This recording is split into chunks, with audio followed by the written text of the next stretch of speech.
Welcome to the But She's Your Mother podcast, where we talk about all things related to being raised by narcissistic parents. Our guests are adult survivors of child abuse. Please note that this podcast is intended for mature audiences and may feature topics such as emotional, physical, and sexual abuse, domestic violence, self-harm, suicide, murder, and eating disorders. Opinions expressed by guests and survivors are their own. Some names may be changed or blocked out to protect minors, victims, and survivors. Thank you for listening to But She's Your Mother, the podcast. I want to touch on your biological father because we haven't really talked about him. So just tell the story of him. Oh man, Simply. my biological father. My biological father was put in prison when I was 5 or 6 years old. Before he was officially sent to prison, he had been in and out of jail my entire life. He struggled with a meth addiction, and ever since he was a little boy, and there's not much else to say other than that, in and out of jail, meth addiction, stealing, all of the crimes that come with a meth addiction. I don't have many memories of him growing up. I know that he would get sober once a week to see me on a Saturday. And usually I would spend those Saturdays with him running from the police with his friends. I remember a couple times of running into the apartment building and closing the blinds, turning off all of the lights, and him pushing us underneath of the windowsill. And there was this little glass snowman. It was supposed to look like a snowman made of 3 ice cubes that had these rainbow lights under it. And he would always turn it on for me, and I would just sit there and stare at it until the police lights went away. And so those are really a lot of the memories that I have of my dad before he went to prison. When he went to prison, I didn't get to see him for a long time because in the explosion, he got severely burned. The explosion consisted of him and I think 4 or 5 other people, and only he and one other person or 2 other people survived. So he was charged with distribution, arson, and obviously the murders of the people who unfortunately died in that explosion. And because of the fire, he was severely burned on half of his body, and he didn't want me to see that. Growing up with him through prison, he was an exceptional dad. Looking back, he was so encouraging. He was probably the safest adult I had as a child. He was my biggest advocate. Anytime I complained about my mom, he, kept motivating me. Just wait till you're 18. You got this. You got this. Keep going. All good memories. He would write me books and mail them to me. He would write me songs and poems and mail them to me. He was an extremely sweet man. He was extremely caring. And he actually got out of prison this past December. So we're coming up on 1 year of him being released. But unfortunately, I had to go no contact with him in January because when he got out of prison, he just went back to exactly the same way he was, unfortunately. And as I'm sure you can imagine, this is a fear I've had my entire life. I remember my earliest memories with him are me crying, telling him I'm so scared that when he gets out, he's just going to end up back in prison again. And so back in January, me and my sister, who that's a whole other sister's story as well, we had lost contact when I was around 9 years old. She was put in foster care and was adopted, and her adopted parents completely cut contact with her entire family. I spent over a decade looking for her and finally found her about a year and a half ago. And her and I together went to our father and just told him he when he got out of prison, he moved in with his girlfriend, and his girlfriend has some kids that are older, but she still has some kids. So we together, sisters, came to him and just said that we were worried that he might kind of forget about us now that we're adults and we have our own life. We're both married, that he might kind of forget about us and not make as much of an effort to make up for lost time, if you will. And in response to that, he said that we were just attacking him and teaming up on him. He called me crazy. So I said that I was not going to tolerate being talked to that way. And if he would like to apologize to me and actually hear my heart, then he can apologize to me and we can have a conversation after that. And I've chosen not to speak to him afterwards until I saw a couple of months after that had happened. My little brother will frequently pop up here and there under new accounts to harass me, say hurtful things. And I had seen where he was bragging that I guess my biological dad had actually started working with my stepdad or had some sort of communication with my stepdad and is now telling everyone that I am lying about my molestation. I'm lying about what happened to me. I'm crazy just like my mother. all because I reached out to him because there was allegations that he had gone back to using meth. And now he apparently takes the side of my abusers as well. So I have officially absolutely no contact with any of my biological family outside of my sister, who also has no contact with any of our biological family. Everything that you have just explained should be, I'm trying to figure out a way to put this. For all the people who go, oh, but can't you work it out? And can't you do this? And can't you do that? How about, can't the abusers be held accountable for their bad behavior, and the survivors who are breaking the cycles of abuse be applauded for the fact that they're bringing children into the world with nurturing love, care, protection, and not carrying the abuse forward? You are a literal poster child for exactly why we have to and should go no contact rather than continuing and carrying on the cycle of abuse. Because even though you would never be abusive to your children would be exposed to that toxic dysfunction, which would warp their ability to understand what loving and healthy relationships actually look like. When you allow those relationships in, you muddy the water for your children, and you give them examples of exactly what you don't want them to be a part of when they become adults and choose their own partners. Exactly. And that's exactly what I wanted to avoid when going no contact. That's why my dad was in my corner. He was my best friend. He was the only truly safe adult that I had for the better part of 20 years. And, it kind of shocked my sister at first, how easily I was just done. It took less than a month of him being out of prison, and I was completely done talking to him. And I stand firm on that. And I do not allow him access to me until he is ready to take accountability for his actions. Oh, well, it's just some words. Well, it's words that he meant. It's words that he really felt, and it's words that he chose to say because his ego was hurt. And that's not my responsibility to carry. I came to him as an adult with a legitimate concern, legitimately looking for a solution and just genuine communication, and he reacted like a child.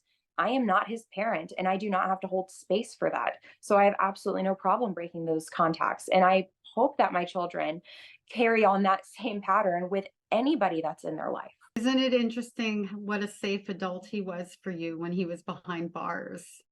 Kind of hard for him to be anything but a safe adult. He didn't have any other options.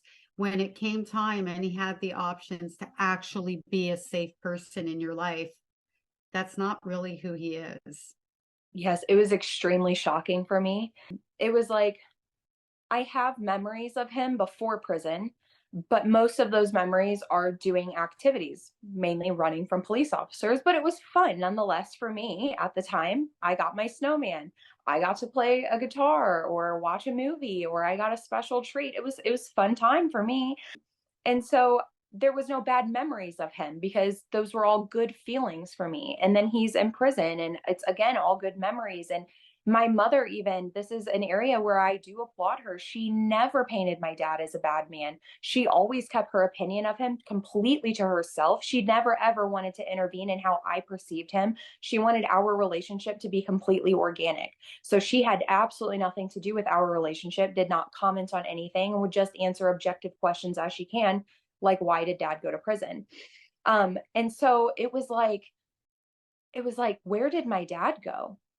Who is this man, when he's calling me crazy like my mother, when he's saying I must be lying about my molestation, when just a year ago he was telling me that he had seen court documents that apparently my stepdad had failed the penile plethysmograph test.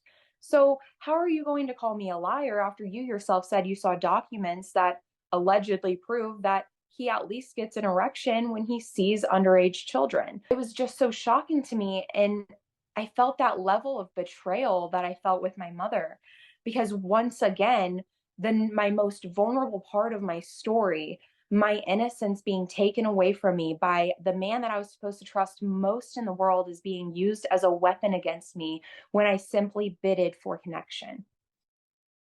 interesting to me that you applaud your mother for that.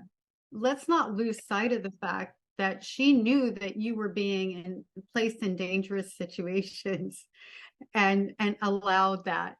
Nothing that it sounds to me, nothing that your mother did was out of protection of you. It was just out of wherever she was in that moment. And she didn't want to paint him in a bad light because it didn't serve her to do that. Here you are with your stepfather with this situation with the CSAM, and she's also not painting him in a bad light.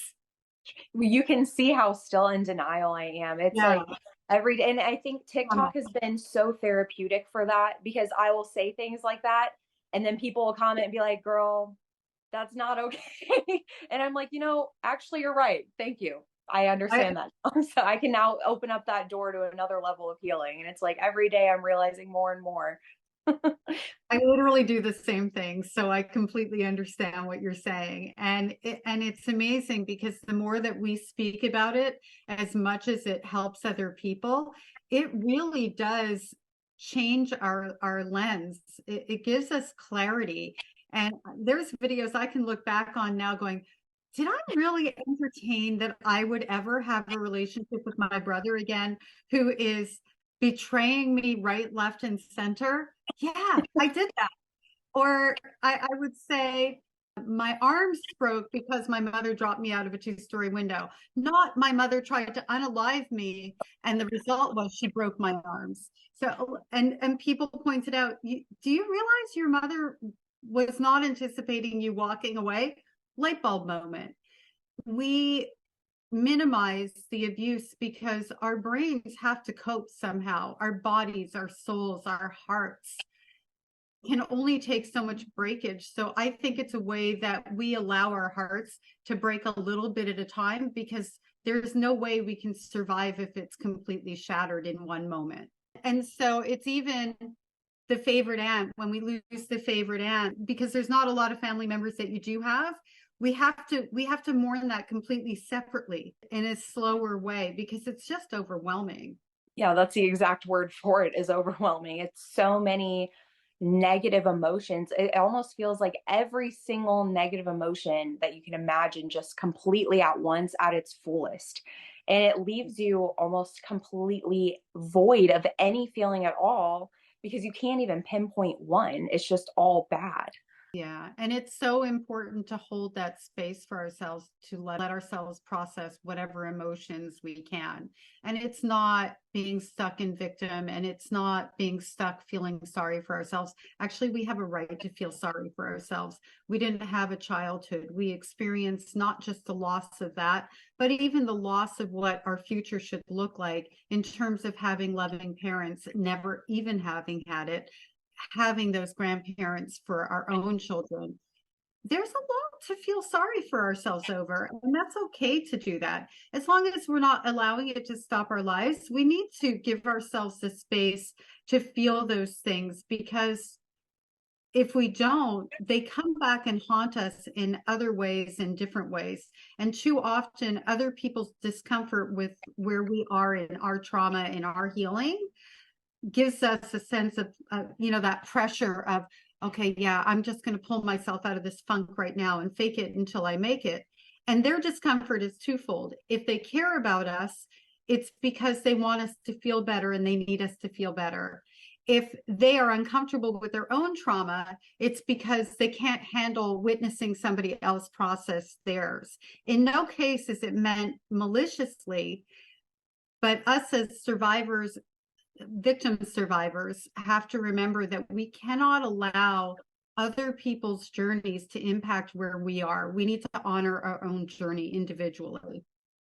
So, going back to your perspective as a mom, when you look at your daughters, how do you feel about your own abuse? Like, what does it make you realize maybe about what was done to you when you look at your own children? I just can't understand.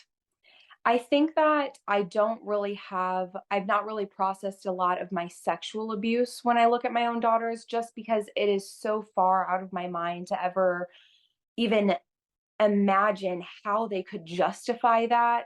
Not that I could imagine justifying any of the abuse, but I can resonate more with my mother, who was a stay-at-home mom, than I can with my father, my stepdad, who was not a stay-at-home mom and was, a man working a job and whatever. So a lot of my abuse, when I look at my kids right now who are all in their toddler years, I'm looking back and remembering my own toddler years. And I'm remembering the abuse that I went through as a toddler that if you would have asked me 2 years ago, would not have said was abuse. And I look at them and I just cannot imagine how a mother could just do some of the things that she did. She would blindfold me and give me a phone book and tell me that I was just so bad and so hard to deal with that I needed to find a new family to live with me. So she would sit me down in front of my brothers, and it was only me who ever had any of these punishments. I would be blindfolded and I would have to flip to a random page in the phone book and put my finger down, and then she would take the blindfold off and give me the phone and have me call these random people. And as soon as they would answer, she would rip the phone out of my hand and say that I was too bad for them and they didn't want me either, and to go to my room. And I would just be sent to my room left and right. She would also do things like make me pack up all of my clothes and all of my belongings into trash bags and carry as many as I could and start walking down the road because I would be kicked out of my home because I was just too bad to deal with. And then she would have me turn back around, and then I would get in further trouble because now all of my clothes are out of my drawer and now I have this giant mess that now I'm being punished for making, and I also have to put it away. All of these different punishments, I just can't imagine doing that to my children. I feel bad doing the whole mommy needs 10 minutes, I need to step outside. I feel like I'm traumatizing them by doing that, especially if they're crying too, even though it's completely normal, because I just feel like any sort of abandonment, any sort of cry from my children, I need to be there for every second, because I just can't imagine being so self-centered and narcissistic as to blindfold your child and make them call a stranger because you just don't want them anymore, or make them pack up their clothes, or any of the other absurd things that she would do.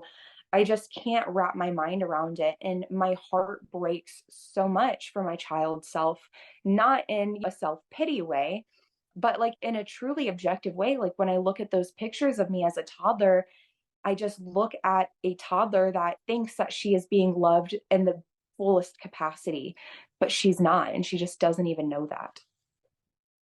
That's so sad, and I'm so sorry. And I imagine that in your little child mind, as any child would, when those things were going on, we blame ourselves and we're striving to be better and be more compliant and likable and fawn-like and people-pleasing so that our mommies will love us and not treat us that way. It takes such a long time for us to realize it's about who they are as individuals, not who we were as children.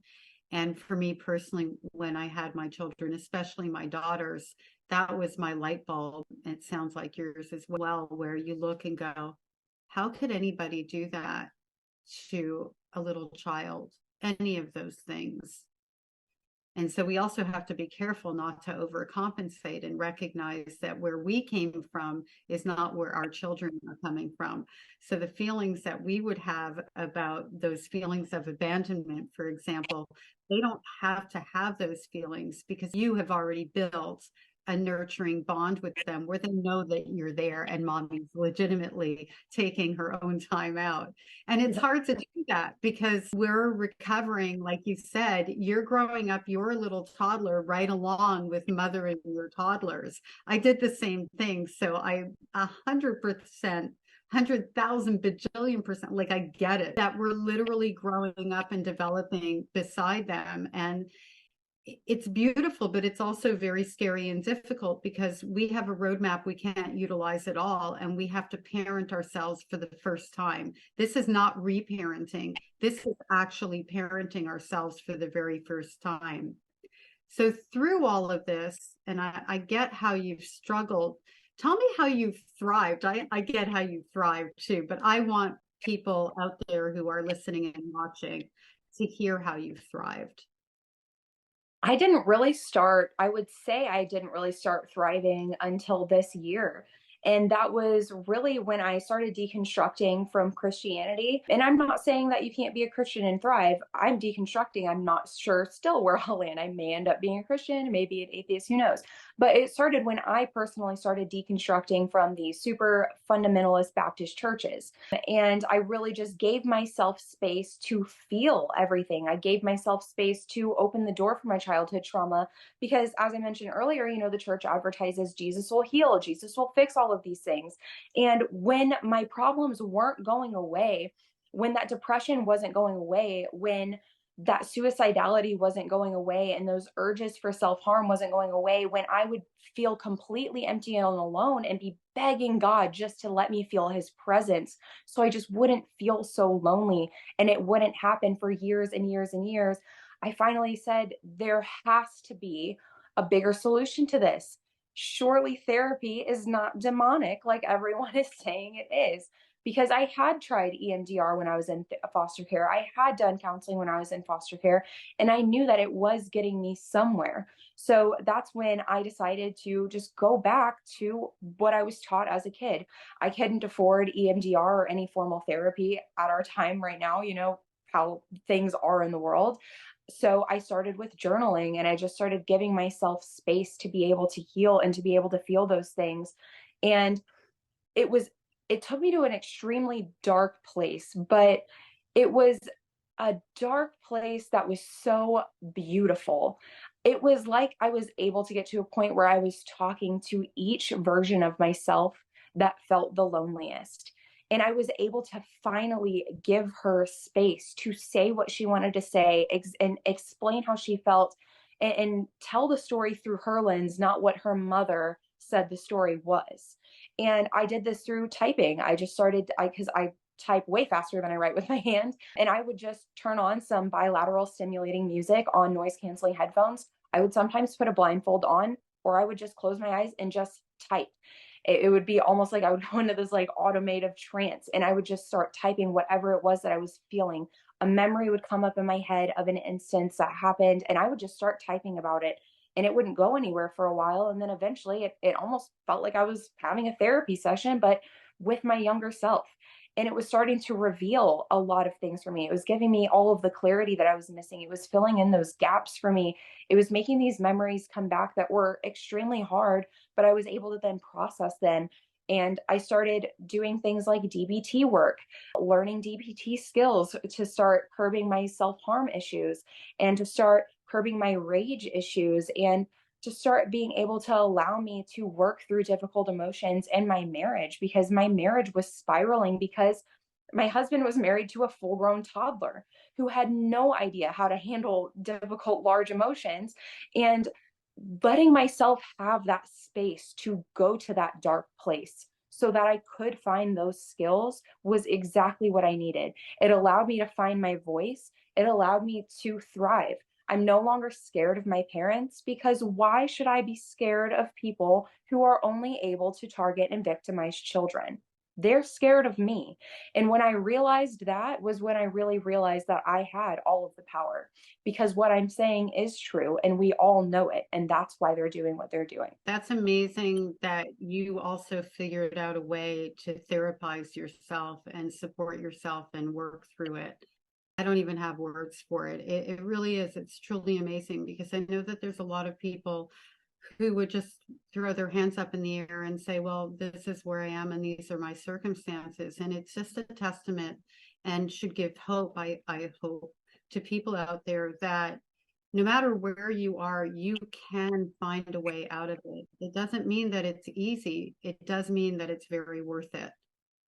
Yeah, it was not easy at all. I'm still trying to find an EMDR therapist. It's hard to find them. Very, very overbooked, everybody is. And I'm so glad. It's a good problem because that means people are getting help. But there are people who can't afford it. People like me, like I can't just afford it outright. I can't afford therapy. I have state insurance, and unfortunately, state insurance doesn't really think people need mental health services a lot. So it's extremely hard, but there are things that we can do that do work. And it's not just a band-aid for the symptoms. It's not just covering up your symptoms and temporary relief. It's actual skills and practices that you can incorporate daily that actually work from the root up. And it actually sticks. It actually works. Like, with DBT, I really struggle with self-harm. I started cutting myself when I was in 7th grade, and that just became what I clung to when my emotions became just completely overwhelming. And you get that impending doom feeling. That cutting myself was the only thing that let me stop feeling that way until I found that form of journaling. And when I would get that impending doom feeling, that's what tipped me off. Okay, I need to write this down. Or the DBT skills with temperature, increased or intense exercise, paced breathing, and progressive muscle relaxations. These are serious, tangible things that you can use that are free, that do work. And that brings us to the next part of this. What are you doing now, or what's coming up in your future projects? So I am actually writing a memoir on my experience with child sexual abuse and child sexual abuse material. It wasn't until really my husband's porn addiction came to light that I really came full circle to realize how problematic the porn industry was. I always saw what happened to me as separate from the porn industry. Well, it's not like the movie Taken, so it's not the same. It's not like all of these movies, the way Hollywood, makes child sexual abuse material seem. So I'm not part of that issue, and that has nothing to do with me. Porn's still not good, but it's not personal. And then when I was a couple months pregnant with our first daughter, I accidentally stumbled upon some porn on my husband's phone. And I brought this up to him. And of course, he denied it. He was raised extremely conservative Christian. So he carried so much shame with this. And it was a cycle of finding it, denial, admitting it, finding it, denial, admitting it, until we were able to come to a place of deconstruction and realize that, okay, the reason you're watching porn was actually because you were exposed to porn when you were 9 years old. And it became his coping mechanism all the way into adulthood. And once again, he used the guise of Jesus will fix it all to put the band-aid on the root issue. And that's why he kept going back to it. That's why he kept relapsing. So now he actually uses skills like DBT to be able to cope with his relapses and, his urges to consume. But that level of betrayal that I felt, it had sparked something in me. It was like I felt this before. I have felt this dirty, this wrong, confused feeling before. And I realized that it was the exact same feeling that I felt when my stepdad asked me to make child sexual abuse material with him. And so I started watching testimonials of other women who had husbands who had porn addictions. And then that's when I found accounts that were linking porn addictions to child sexual abuse material. And then that's when I, stumbled upon the fact that Pornhub had 80% of its content removed overnight for containing sexual violence, sexually violent material, including child sexual abuse material. And it opened my eyes up to this world that I realized I was a part of. And it all came back to porn. It all came back to porn for me. And so I'm writing a book on my experience with that in hopes to shed more light on how serious this problem is and how right under your nose it is. I think it's amazing how you're taking your experiences and also, you're processing and healing out loud in front of people. And that's going to be very helpful for other survivors out there to connect the dots. I was trafficked for labor. I didn't realize it until 3 years ago. I could talk about the experience all the time, never clicked in my head. Maybe 5 years ago, and I was reading something kind of like you, this thing was in your face. I was reading something and I went, oh, I was trafficked for labor. Like, held in like hotel rooms for months and months and months, going and selling chemicals for these guys, not getting paid, and this whole thing, and literally had to escape and being monitored, and not like a whole thing. Never made the connection. Our brains just don't work that way. It's the most bizarre thing sometimes when you come to that realization.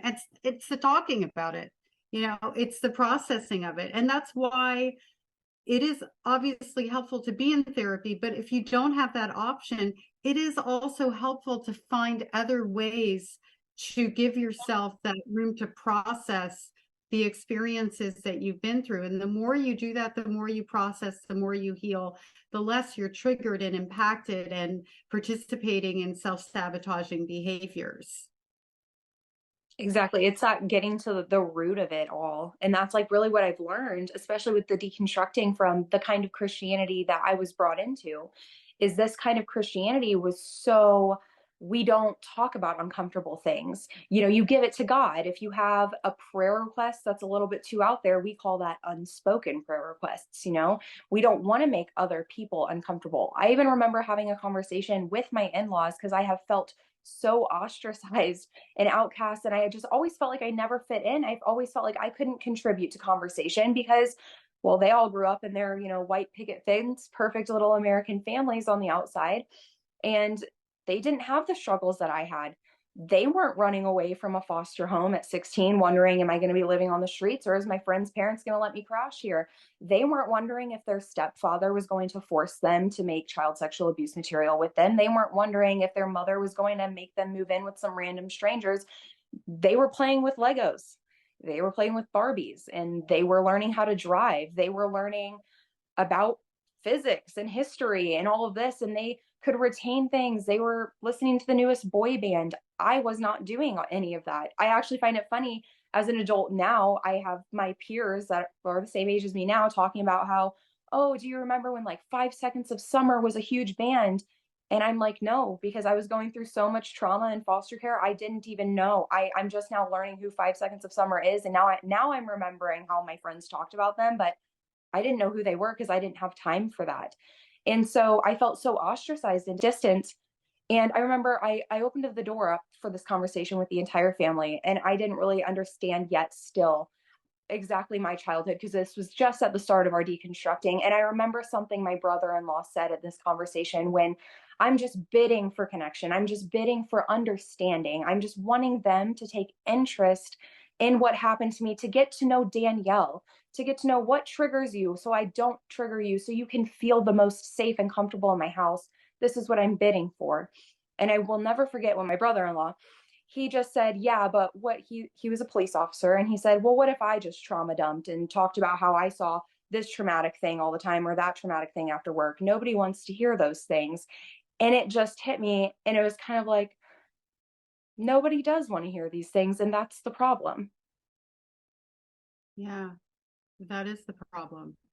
And they're not going to have a choice because I know you're not going to stop talking. And I definitely know I'm not going to stop talking. And until they become comfortable with it, or at least open enough to have conversations, we have to force those conversations. Because right now, as you and I are talking, how many children are being violated because people don't want to have these conversations, or people want to hide behind narcissistic family systems or religious organizations of all denominations. Like, this doesn't have exclusivity anywhere.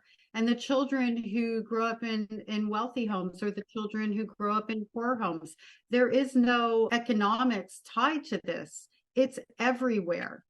And we have to keep talking about it until one day maybe it isn't in existence anymore, which obviously I don't think either one of us, unfortunately, is going to see in our lifetimes. But we can see it go down instead of continuing to go up. What advice could you give to survivors out there? What would you like to leave them with to give them hope or inspiration? To just know that they just have absolutely no control over you anymore. They don't have to. And the control that you feel that they do have over you is really just their fear being louder than your courage. And it's just, you got to give yourself that space to feel, to really validate those feelings that you know you experience, to validate those memories that you know that you have, and allow yourself to embrace them and talk about them and shine light on them, even if it's not publicly, even if it's just in your journal, if it's to a close friend. But don't let it just stay in your head. Get it out and break that contact. Do not under any circumstances justify any level of abuse, even if it's just small. Because opening that door to just small abuse is only going to allow that door to be further open to further abuse.